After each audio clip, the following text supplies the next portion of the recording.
Nagkasunog din po sa isang paaralan sa Tumawini, Isabela. Napabayaang bentilador naman ang sanhi ng sunog.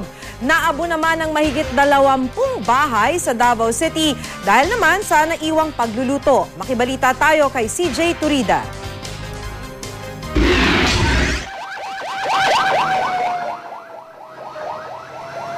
Nagkagulo ang mga residente ng Barangay Matina, Aplaya, Davao City nang sumiklab ang sunog kahapon.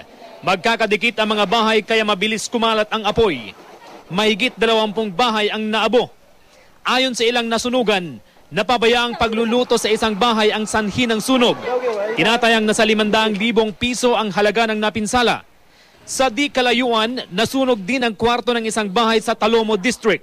Ang itinuturong dahilan, upos ng sigarilyo.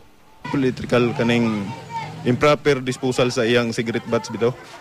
Kay sigon pa sa katong inahan, ginabadlong na niyang anak nga dili patakan og labay ang mga sigarilyo. Nasunog din kagabi ang bahay ng isang negosyante sa Tagbilaran, Bohol. Hindi pa alam ng mga bumbero kung anong sanhi ng sunog na tumagal ng halos 3 oras. Wala ngayong magamit na silid-aralan ang 276 na mag-aaral ng Tumawini North Central School sa Isabela.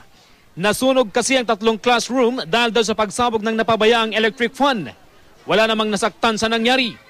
Nang maapula ang apoy, tumambad ang mga napinsalang mga libro, dokumento, upuan, mesa at appliances.